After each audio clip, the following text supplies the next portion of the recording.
Welcome to Make a Path Presents. I'm Ronnie Hayes, and today let's talk about The Walking Dead Season 8. Now, I've been really busy with the comic book. Real quick, let me just say, for those waiting for your order, we got all the orders shipped out except for the dual signature ones. The dual signatures and the signature series. Now, I just got those signed from the UK. They came today, and I already started getting orders to ship out either later today and tomorrow. So, by the end of this week and the beginning of next week, almost every single order will ship. All right, so keep an eye out for email notifications. We're getting a lot of images already on social media from people who have already received their packages, so that's a huge thing. So yeah, I can't wait to talk about it after. And yes, we will restock, but I don't want to talk about Doomsday Kingdom. I just want to do a little update. Let's move on to The Walking Dead. There hasn't been a lot of promotion. I see a lot of fans asking about this too, because it's something I've been thinking about and wondering about too. It feels like we aren't getting as much as maybe we did before, as far as any commercials or promos. I mean, even the cast, we haven't even received the character portraits. You know, correct me if I'm wrong, but usually don't we get those in July sometime? And it's already past that. I could have sworn we got all those images, or at least a flood of images, around San Diego Comic-Con, and that was back in July. So a lot of fans are wondering what's going on with both this show and Fear the Walking Dead, and I agree.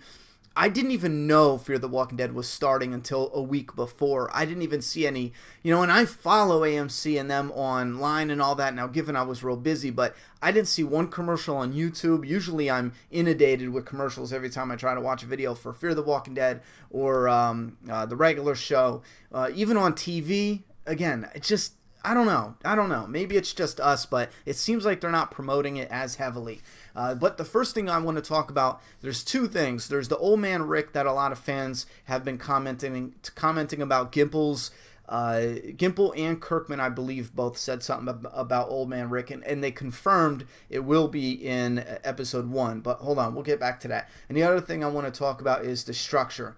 And that's something they already confirmed is going to be different in Season 8. Different in a good way, and I think this is a big thing. Anyway, let's back it up to the Old Man Rick. Both Gimple and Kirkman said that it will take place in the first episode, or at least by the end of the first episode, you will 100% know what is up with the Old Man Rick. And then there's also something that got me thinking, where there was a little sneak peek they released where Rick and Maggie were talking, and Maggie did ask Rick if he has been doing some thinking. It's worded differently, but it was something about thinking about what comes next, or, you know, thinking about your future. There was a line that got me thinking. I was going to record the clip, but it was really shit quality. It was on Facebook. But anyway, that got me thinking too. And the last part that got me thinking is Rick being captured. And this still connects to the theory video I made a while back. And I think there's more strength to that now than there was back then. And I'll get to that in a second. But again, if Rick is being captured, that might be just real quick, that might be a budget thing, because he did get a pay increase, and if he's the leader, and if there's a lot going on with all-out war, big set pieces, if they're throwing a lot of the budget into these set pieces, they also got to pay the cast. And if you know, I think Andrew Lincoln, the guy who plays Rick Grimes, he went from making like 90 grand an episode to like 550,000 or 600,000. I'm sorry. Yeah, 550,000 to 600,000 per episode. Now that was a huge pay increase.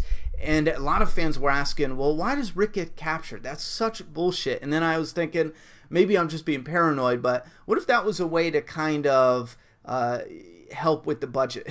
You know, instead of paying the leader for 2 episodes, he can get captured and he's gone. He's out of the mix. And maybe we see Maggie step up, or maybe Michonne steps up for the Alexandria. Now, I don't like that idea. I'm just saying, a lot of people are asking me, why would Rick get captured? That seems so silly.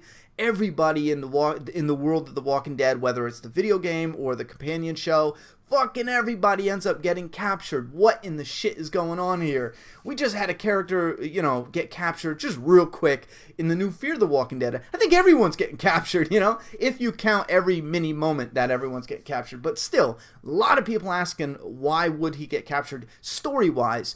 And I think that's good speculation, budget-wise. Think about it. If it takes him out of the game for 2 or 3 episodes, they're saving $500,000 on each of those episodes. Anyhow, about Old Man Rick, they came out and said that we're going to know what happens with that scene. We're going to know what it's about by the end of the first episode. And there's been a lot of talk about it being possibly one of the first clips we see, one of the first moments we see.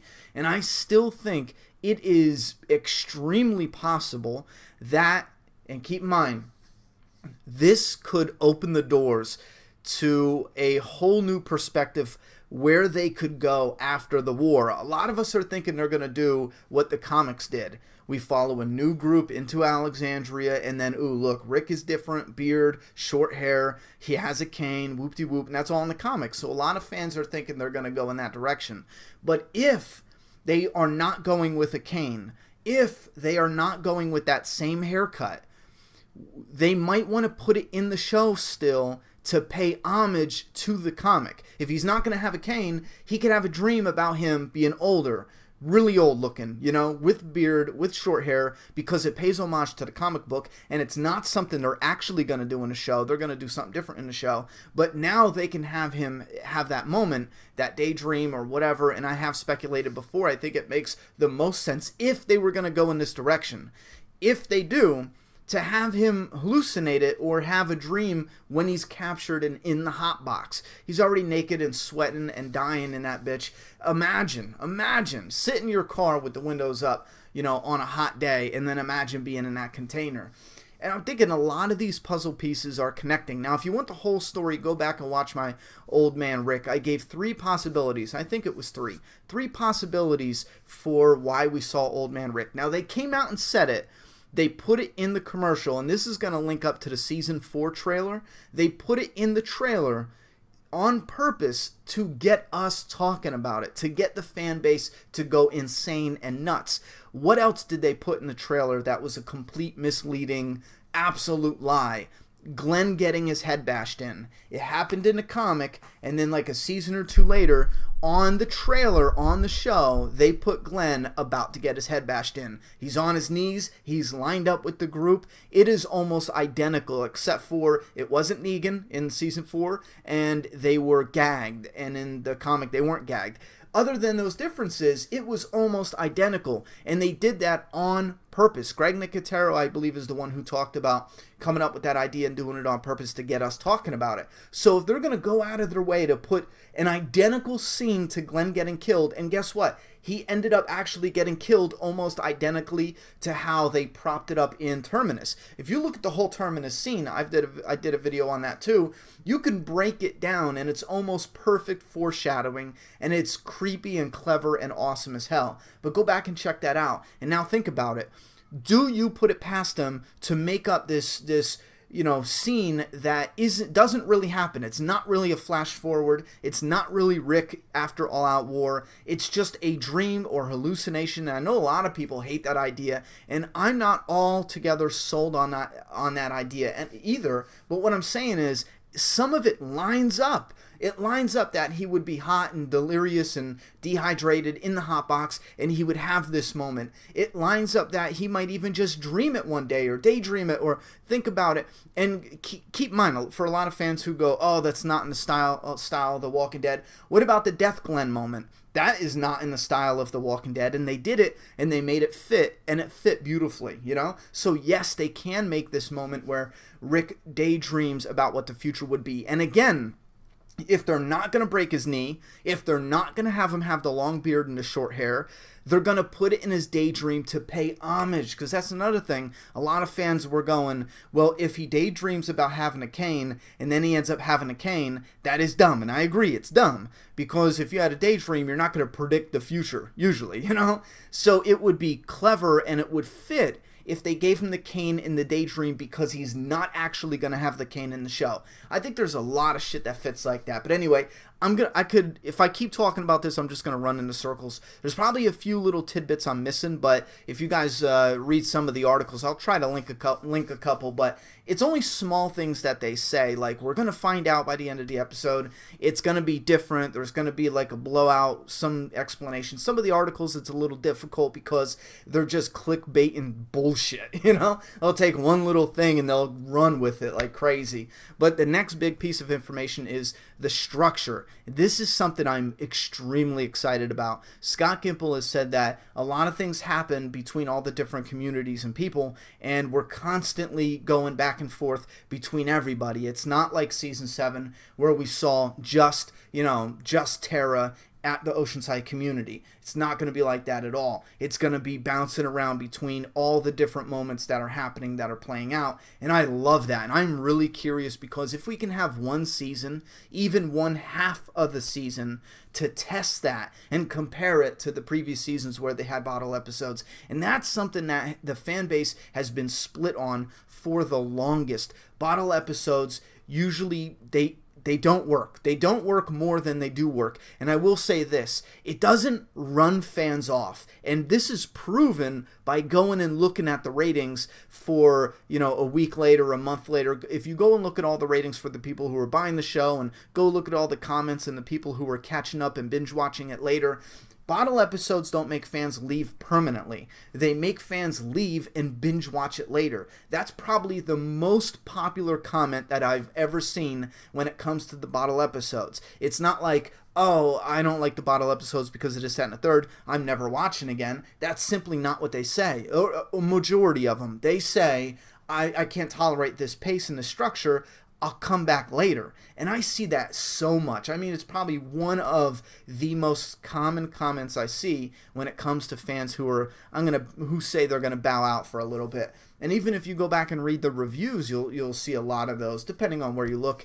And if you're reading a bunch, I have to do some research and checking on some things. So sometimes I'll slip into comments and just, scroll through and read as many. I may not be commenting on them all, but I'm reading as many as I can just to get a feel from the fan base. So that's probably the two biggest things right now that I've seen. And I want you guys to comment down below. Is there any questions you have? We might do another old style Q&A video coming up. Just because it's been a while, I don't want to get back in the habit of doing them every single day, but let's do one every now and then, because it's been such a while since we did one. I'm kind of wondering where your focus is, as a community. Is it on All Out War, or the beginning half of the Old Man Rick? How's that connect to the storyline? What's up with Rick getting captured? What about Carl and his connection with what was I seen? Enid. A lot of fans are wondering if that was something that was just in there to kind of be in there, and it's not really they're not going to get together and be a couple. I personally don't think they are, but little things like this, and that's why I'm asking you guys, put your questions down below, put Q&A first thing in the comments section, and if there's a lot of focus on some particular topics, we're gonna handle that. If it's all scattered and fans are pretty much like, I don't really got any questions, I'm just chilling until the new season drops, then we might fall back a little bit and handle some other topic. Anyway, so Q&A down below, Doomsday Kingdom shipping out, and we're gonna restock too. In a week or two, when we're all shipped out, we will restock, so keep an eye out for an update video. I have a Doomsday Kingdom YouTube account. I might start uploading little mini vids on that just to explain, just for the people who don't want to see this channel flooded with Doomsday Kingdom updates, because if I had a separate account, I'll feel a lot better being able to put up a 30-second clip just being like, hey guys, this, that, and a third, this is what's going on, and some behind the scenes stuff. Anyway, any other questions, thoughts, and opinions, put those down in the comment box. I can't wait till we get the rest of the Doomsday Kingdom shipped out, because then I can focus more on doing some videos, and I got some other things I'm excited about, but I'm going to shut up. Yeah, thoughts and opinions in the comment box. I'm done talking. Oh my god, burp at the end of it. Fuck, I'm sorry, because I can't edit this one either. I got no time. I got to run. I'm out of here. See ya. Thank you.